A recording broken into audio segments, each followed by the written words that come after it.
Welcome to our deep dive into the U.S. Constitution. Whether you're just trying to remember some of your high school civics or you're really fascinated by this document, you've come to the right place. We're going right back to the source with the 1787 text, thanks to Project Gutenberg. Yeah, and if you go check it out online, you'll notice it's in all CIPS, which can be a little jarring, but that's not how the Founding Fathers wrote it. That's just a quirk of early digital reproduction. And a good reminder that even the way we access historical documents changes how we think about them. It really does. So why don't we just dive right into the content? And there's no better place to start than with the preamble. Absolutely. We the people. It's such Yeah. a powerful statement right off the bat. It's really a declaration of who has the power in our system. It's like the Founding Fathers are saying, hey, this is a government by the people, for the people. Yeah. And then it goes on to outline these six goals for the nation: forming a more perfect union, establishing justice, ensuring domestic tranquility, providing for the common defense, promoting the general welfare, and securing the blessings of liberty to ourselves and our posterity. It's like a to-do list for a brand new country. But some of those are pretty big goals, right? What does a more perfect union even mean in practice? I mean, how do you guarantee justice for everyone? It feels like these questions are still relevant today. Oh, absolutely. The Constitution isn't just some document from the past. It's a framework for ongoing discussion and debate. A living document, as they say. Yeah, exactly. And speaking of debate, that takes us right to Article 1, which is where things start to get interesting. This is where we meet Congress, right? The Right. legislative branch, the folks who make the laws. Right. And Article 1 is the longest article in the Constitution for a reason. It goes into a lot of detail about how this whole lawmaking process is going to work. It's like the rule book for Congress. Yeah, and it divides Congress into two chambers, the House of Representatives and the Senate. So the House is the one with elections every 2 years. Yeah, the House is supposed to be the voice of the people, Right. reflecting, what the public wants right now. Exactly. They had to be 25 years old and a citizen for 7 years. And of course, we can't talk about Article I without addressing this really dark side of it, the three-fifths clause. Yeah, it's a stark reminder of how deeply embedded slavery was in our country's founding. I mean, imagine counting an enslaved person as 3/5 of a person for representation. It's just a horrific compromise. Yeah, it's a part of our history that we can't shy away from. Thankfully, this was later abolished by the 13th and 14th Amendments. Right. Now, the Senate was designed to be a bit more, um, a bit more deliberative. They serve 6-year terms, and originally they weren't even directly elected by the people. That's right. That was changed later by the 17th Amendment, and their elections are staggered, so you don't have everyone in Congress as a newbie at the same time. It's about stability. Hmm. Now, Congress can make laws, but it's not like they can make laws about anything they want. That's where the idea of enumerated powers comes in, right? Yeah. Article I lays out a list of things that Congress is allowed to do, like declaring war, coining money, regulating commerce between states, Establishing post offices. post offices. That seems a little random in there with all those other big powers. Oh, it might seem mundane to us now, but back then, having a reliable postal service was a really big deal. No internet, no telephones. This is how people communicated. That's true. This whole deep dive is really making me appreciate how different things were back then. But Article I also includes this phrase that's caused a lot of debate, the necessary and proper clause. Oh, yeah. This one is a doozy. The Constitution says that Congress can make laws necessary and proper for carrying out those other powers we talked about. But what exactly does that mean? Yeah, it's a lot of wiggle room. Right. It's like saying you can do this, and you can also do whatever else you think you need to do to make it happen. No wonder it's been the subject of so many legal battles. Think about the Affordable Care Act or environmental regulations. This clause is at the heart of those debates. What can Congress actually regulate? Okay, so we've covered the legislative branch. Where do we go from here? Well, we've talked about making the laws. Now let's talk about enforcing them. Article 2, the executive branch and the President of the United States.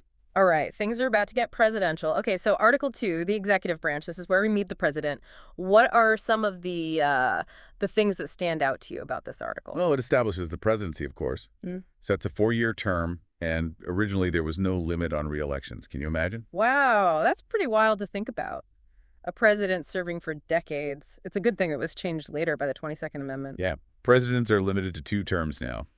And then there's the Electoral College. I'm sure our listeners have heard about that. Yeah, the Electoral College, that's a whole other deep dive right there. It's not a direct popular vote, which can be confusing for folks. Definitely. And Article 2 also makes the president the commander-in-chief of the military. A lot of power. That's true, but at least they can't just declare war on their own right. Nope. Only Congress has that power. It's all about checks and balances. Gotta love those checks and balances. Keeps things interesting. Keeps things from getting too out of control, maybe. Yeah. And speaking of that, don't forget about impeachment. Right. Article 2 lays out the process for impeachment, which applies to the president, but also to other federal officials, too. It's a reminder that no one is above the law. Accountability is essential. All right, let's shift gears a bit and talk about Article 3, the judicial branch. This is the world of the Supreme Court and all those other federal courts.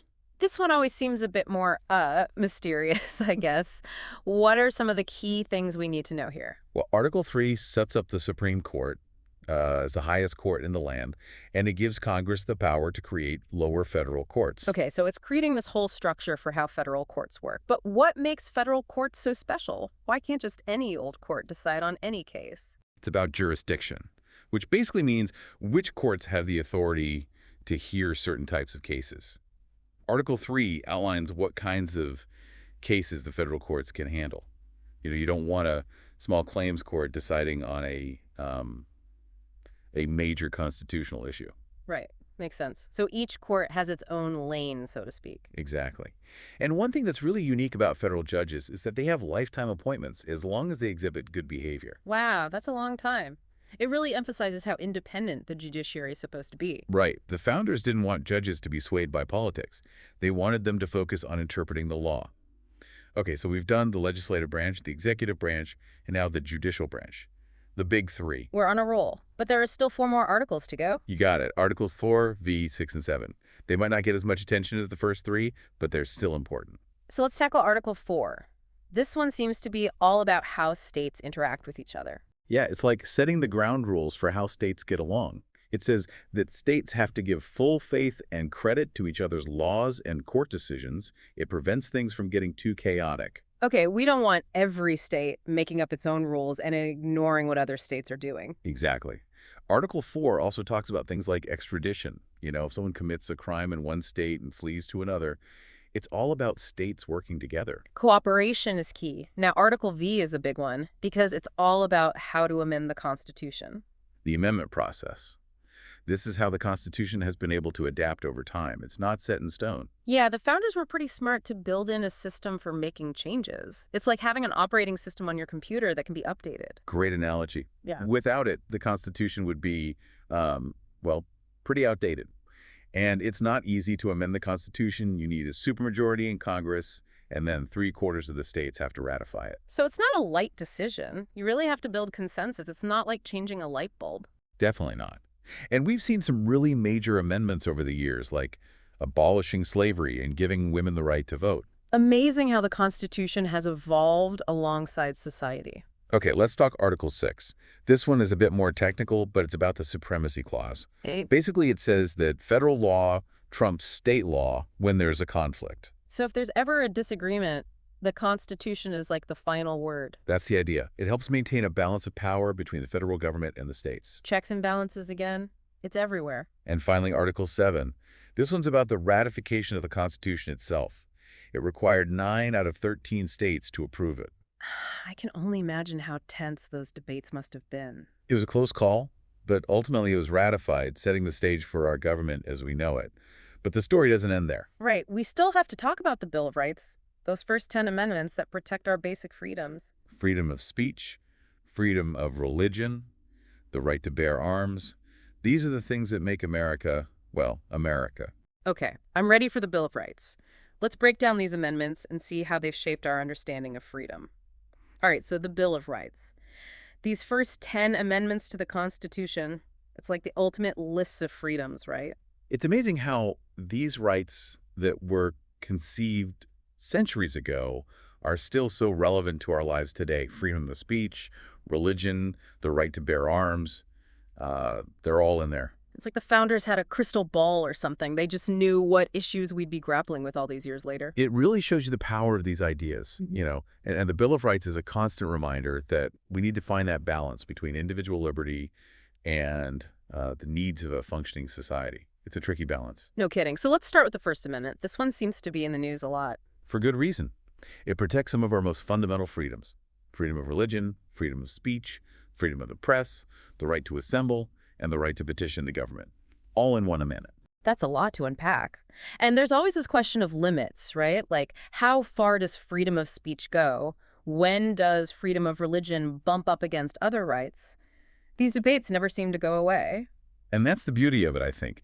The Constitution isn't this rigid document. It's designed to be interpreted and reinterpreted. The founders couldn't have predicted every situation, so they created a system that could adapt. They really were thinking ahead. Now, the Second Amendment, the right to bear arms, this one always seems to be, well, a bit controversial. It definitely is. And part of the issue is that the language itself is open to different interpretations. What exactly did they mean by a well-regulated militia? And does that apply to individuals today?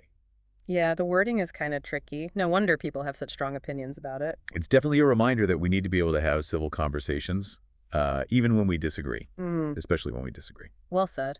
Okay, let's move on to the Third Amendment, which always seemed a bit random to me. It says no quartering of soldiers in private homes. It might seem strange now, but you have to remember the historical context. The colonists were really upset about being forced to house British troops. So it was like a direct response to that experience. We're not doing that again. Exactly. It was a big deal to them. Now, the Fourth Amendment, protection against unreasonable searches and seizures. That one feels really relevant today with all the technology we have. Yeah, like all the data collection and government surveillance and stuff. It's like the Fourth Amendment is trying to catch up with the digital age. Definitely. It raises all sorts of questions about what unreasonable even means in the context of our online lives. It's something courts are still working through. Okay, and the Fifth Amendment, this one covers a lot of ground. Due process of law, self-incrimination. Can you break that down for us? Sure. So due process basically means that the government can't just take away your life, liberty, or property without following certain procedures. You have the right to a fair hearing. You have the right to defend yourself. It's about fairness. Makes sense. And then there's that whole pleading the fifth thing. Right, the right against self-incrimination. You can't be forced to testify against yourself. It's a protection against the government having too much power. Okay. The Sixth Amendment focuses on trials. Speedy trial, right to an attorney, impartial jury, all that good stuff. It's all about making sure that trials are fair, especially in criminal cases where someone's freedom is on the line. Right. And the Seventh Amendment guarantees a jury trial in civil cases. So, disputes between people or companies, things like that. Yeah, the jury system is meant to make sure that decisions are made by a group of citizens, not just a single judge. It's a way to keep things impartial. And then we come to the Eighth Amendment, no cruel and unusual punishment. That one's pretty clear cut. It's a reminder that even people who are convicted of crime still have basic human rights. The punishment should fit the crime, but it shouldn't be excessive or inhumane. Agreed. Now, the Ninth Amendment is a little harder to grasp. It says that just because certain rights are listed in the Constitution doesn't mean that other rights don't exist. It's like the founders were saying, hey, we can't list every single right out there. Don't assume that if we miss something, it means you don't have that right. It's like acknowledging that there's a whole universe of rights beyond what's written down. Exactly. And finally, the 10th Amendment. This one's about federalism, the balance of power between the federal government and the states. So any powers that aren't specifically given to the federal government are reserved for the states or the people. It's a reminder that the federal government doesn't have unlimited power. The states still have a really important role to play. It's all about finding that balance, right? What should the federal government handle and what should be left to the states? We're still figuring that out today. Absolutely. And, of course, the story doesn't end with the Bill of Rights. We have 27 amendments in total. 27. It really shows you how much the Constitution has evolved over time. I mean, we talked about some of the big ones, like the amendments that abolished slavery, gave women the right to vote, lowered the voting age to 18. Each of these amendments reflects a moment when our country was grappling with really important questions about who we are and what we stand for. And how those values are reflected in our laws. It's amazing to think about how much change has happened. And how the Constitution has been a part of that. Yeah, and it's still happening. We're still debating these issues. We're still interpreting the Constitution in new ways. It's a living document. It really is. So I guess the deep dive never really ends, huh? There's always more to explore, more to discuss. That's what makes it so fascinating, right? It's a conversation that's been going on for centuries and will continue for centuries to come. Right. Well, on that note, dear listener, it's time for us to wrap up this particular deep dive. But we hope this has sparked your curiosity and inspired you to keep learning about this amazing document that has shaped our nation for over 200 years. Keep exploring, keep questioning, and keep the conversation going.